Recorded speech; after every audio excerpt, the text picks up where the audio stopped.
Things are tough in Nigeria, but it appears they may not get better anytime soon. And this is because the Nigerian National Petroleum Company Limited, NNPCL, continues to hike the pump price of petrol, piling more pressure on the masses. The NNPCL retail stations raised the price of petrol from 897 naira to 1,030 naira per litre in places like Abuja and others. Now, this latest price hike is the second in 1 month, meaning that in less than 17 months of the current administration, the price of petrol has risen by more than 430%. Nigerians have expressed outrage over the latest hike. Now, the Nigerian Labour Congress NLC and the organised private sector have called for immediate reversal of the hike in the pump price of petrol by the NNPCL. Now, I'll start with you, Asukwo James. Nigerians waking up to a new reality. NNPCL, yet again, increasing the price of petrol. I think about 15% increase now. In your opinion, with the whole situation right now, do you think that the petroleum industry is now fully deregulated? Yes, I think from what we are seeing now, the industry is now fully deregulated. So it means that subsidy has been eliminated. Because if you look at the price, you remember when Dangote came out? You know, he wanted the NNPC to come and buy from him, and Nigerians were saying, okay, make sure you go there and buy. So I think from all I've seen so far, the NNPC is now telling us that let's make that particular industry, that sector, open for everybody. Whether I'm going to buy in Dangote, I'm going to go out and buy, you know, is left for NNPC. Don't forget, NNPC is now a limited liability company. True. So it means that they are now running their own show. We cannot really determine what NNPC, we can't force NNPC to. It's also a major player. Yes, we can't force them, you know, to begin to say, bring down the price of, you know, petrol to 400 naira. Okay. So there's a lot of things that is around this industry that Nigerians, I think somebody, either from the government side or from NNPC, they need to come and educate Nigerians on. So you think Nigerians are not aware of? There are so many things. Shrouded in secrecy or what? It's not shrouded in secrecy. It's just that it is a technical sector that, you know, that somebody will have to come and then break it down so people can understand. And the only set of people that can do that should be the government. Okay? Because right now, the government is the one everybody's blaming. Sure. And so what they should do is to try and push out people, information managers, good communicators who can come and tell Nigerians why the petrol is 1,030 naira and why NNPC is selling at maybe 998 in some places and then 1,000 and something in some other places. Do you think the orientation should come after the increase or before the increase? It depends on how much they are buying. Now, don't forget, it is the crude oil price that determines how much how much a pump price will be. From all the little statistics that I've done, we should be praying that the Middle East crisis is resolved, because the more the crude oil prices goes up, the more the petrol prices will also go up. So if there is peace in the Middle East, and the Russia-Ukraine, and that one too, you know, comes down, but it comes with another problem, because if the crude oil prices comes down, we won't make money. Okay. So it is a two-way street. Okay. The government can either make money or we can bear the burden. But the government can always find a way around it. So I think what we should start doing now is to start looking at how do we cushion the effects of this problem. Or perhaps alternatives. you know, and that is where the alternatives will begin to come in. But in terms of saying, because everything in Nigeria revolves around petrol. Sure. They've been subsidizing and subsidizing and subsidizing. I think now the burden has been too much on the government. And now that the NNPC is now a limited liability company, everything has now been left to them to decide. And then Nigerians, you know what? Go there, buy at any price you want to buy. Dangote is selling at maybe 977. NNPC can decide to go to Dangote and buy at 977 if he wants to. All right. He can also decide, okay, fine, I want to go out and buy. If I see any cheaper place that they can import, okay. you know, maybe if they see it at maybe 500, they can come back and say they want to sell at 60. That is what the regulation is about. Okay, Asuka. Tanya Baton, let's have this conversation. Talking about the PIA. Some would say that now the PIA section 205, which talks about unrestricted free market forces to determine the price of the product, petrol. Now, looking at the PIA, are we going to say that we're now regretting the PIA if it kicks off fully at this point in time? Well, I think the thing is that there are issues to be addressed. The first thing is that the PIA was sent to the National Assembly. Probably it took 2 years or 3 years to pass that act. And during that period, stakeholders and Nigerians on the street are not aware of the full implications of the PIA. All what we keep on reading is that the stakeholders, the people in the oil business, it should be passed. The people in the Nigeria Delta region, they are saying it should be passed because the context of the oil companies is going to favor them. But we never looked at the other side of the coin. The other side of the coin is that the PIA has kick-started the profit nature of the NNPCL.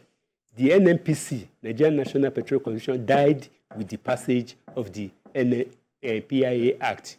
In other words, the NNPCL that Nigerians look at as that should be the regulator has become a player.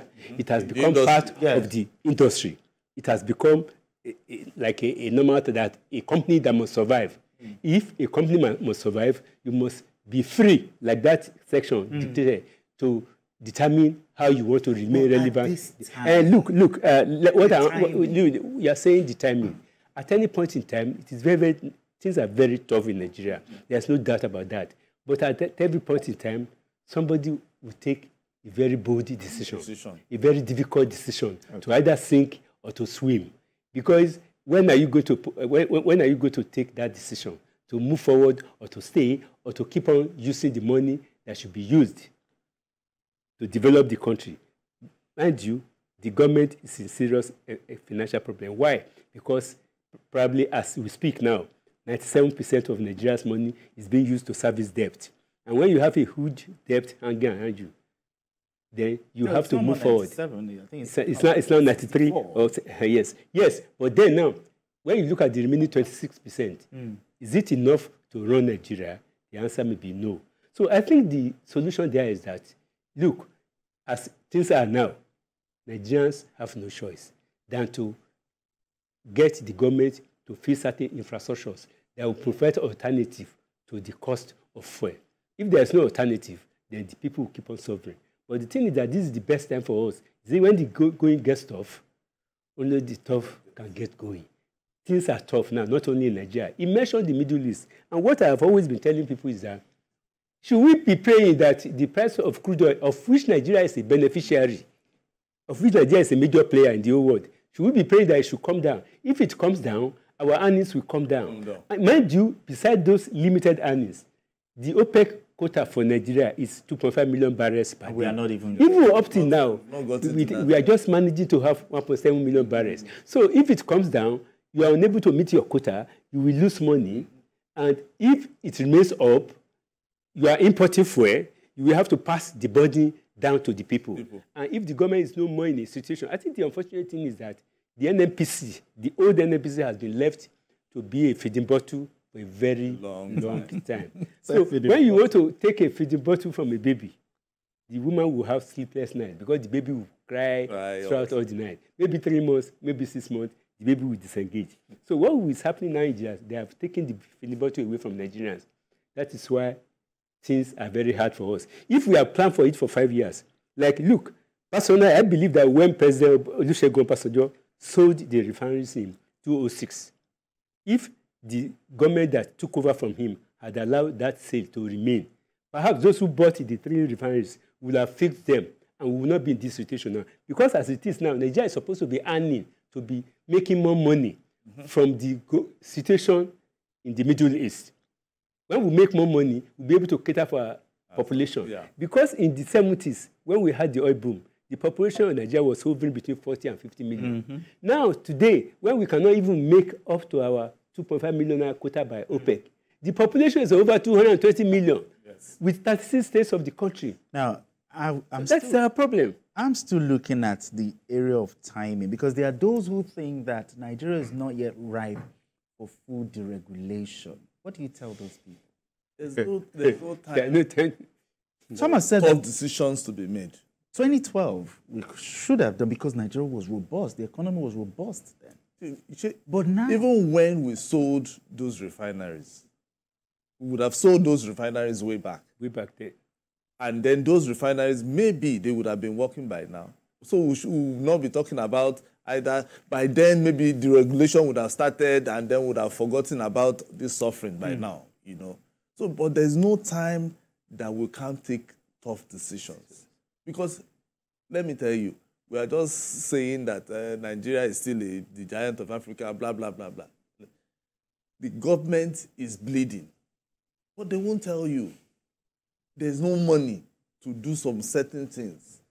Infrastructure is suffering. And all those things need money. Why do you think they always run away, go to World Bank and go and collect loans?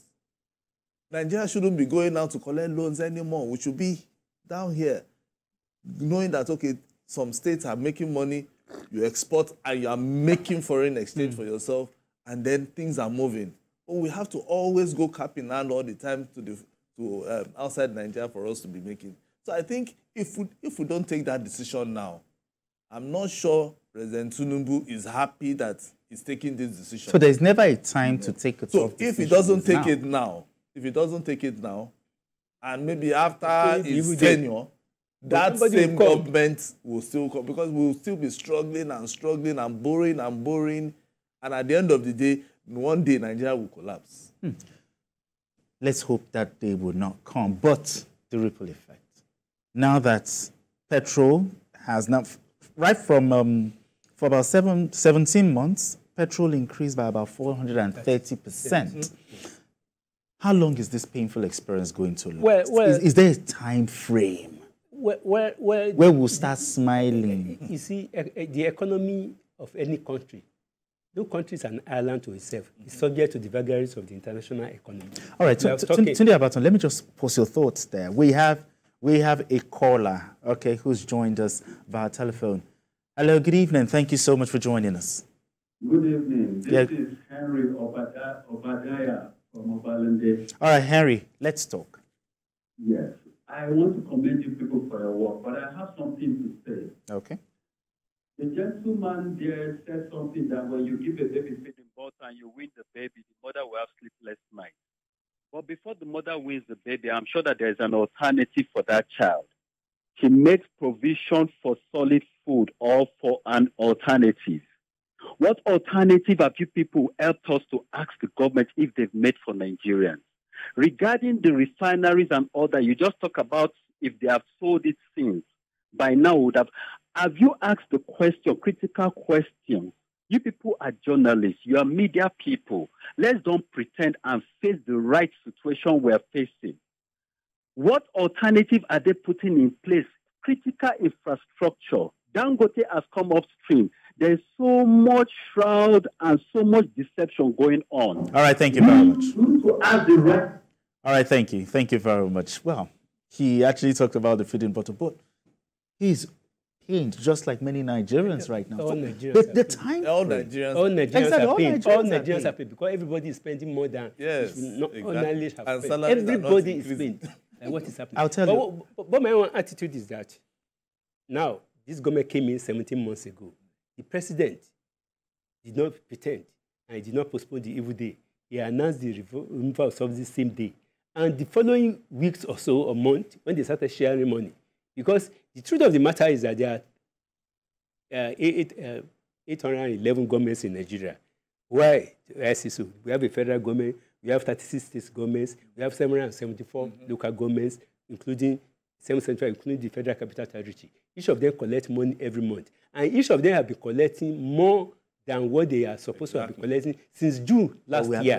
What have the governors and those people who are using the money for? Okay, but we should have used this money to build roads, to encourage people to go into farming. Because the biggest problem we have now is food. Food, hunger. It's food, hunger. Okay, now hunger. Looking at what that caller said, yes. What alternative? What should the government be doing to meet Nigerians halfway? Well, I think the government has been doing something from what we have seen. They have even prepared our mind that CNG buses that we should begin to use gas. Because, they didn't postpone the evil day. When they started spending more money on that, I know that this thing is not something that's going to end. They are preparing our mind that this subsidy issue is not to go end soon. And with what has happened yesterday, like he said, we are in a season of food deregulation. Okay. Let us build more roads. Let us build more infrastructure like railway. If Lagos State can have 2 railway stations next 2 years, I can see a state like Port Harcourt, Kano, Kaduna having railways. Because if we move a lot of people by the rail, it will reduce the amount of time travel and the money spent on fuel. Another issue is the NLC. They've said reverse it, but now that it's been fully deregulated, is it up to the federal government to do something now? What do you have to say? See, the thing is, when I saw that NLC statement, that NLC president, I was just laughing. I keep saying it time and time again. The Port Harcourt refinery that we've already condemned as being comatose for many years, they have NLC members there. And they are collecting salary. What are they producing and they are collecting salary? The same thing. You understand? Kaduna, the same thing. They have NLC members there. And they are collecting salaries. You understand what I mean? Just let's be clear. So when NLC or Ajero comes out and begin to condemn the government without solution, it begs the question. You are not giving us solution. You are just saying reverse. Reverse as how? Something is a sector that they've deregulated. NLC now the solution. They are not giving alternatives. So look at the solution we have said. You have said something about CNG. Now what we should be thinking of, because I also looked at some Nigerians are also looking into importation. Okay. Why is the custom always coming out? Every command, they want to outdo themselves in terms of making revenue. The government should be thinking about reducing custom duty. Okay? Reduce it a bit. Let's see how even Nigerians can begin to look at, importing things that are genuine, that they really need, particularly industries that need raw materials. Reduce the custom duty, let them bring those things in, and then Nigerians will begin to feel the impact. There's a lot that can be done that the government... So that is, we want solution. Not just reverse it. Give us solution. Because we don't want people to be agitated anymore. We want, fine, government, we know that you have done this, you have deregulated this. CNG, the government is pushing, I can see the effort they are making. 10,000 CNG buses. Yes. And then they are also trying to even make it like a plan for people, for the private individuals. So, pay and spread it for people. Those are some of the things that the government is doing. Yeah. What is the solution that NLC is bringing? Solutions. What alternatives should NLC be bringing to the table? The problem with Nigeria, with agitators in Nigeria, civil society labor, is that we always cry when the head is already off. Did we do enough publicity? When the PIA was in the National Assembly for 3 years, yes. Why did not even part of the... Will have been part of it. Study it. So the alternative now is that, look, all parts of Nigeria, we have about 774,000 square kilometers of uncultivated land in Nigeria. Let all the governors, because it is food, let all the governors return to the farm. Let us vigorously pursue farming. So that when we pursue farming and infrastructure like roads, to the rural, let the federal government assist the state government to build railway. Because the fact that, don't let us deceive ourselves that the price of fuel is going to come down by 500 naira. All right, then. We still have many more issues to look at.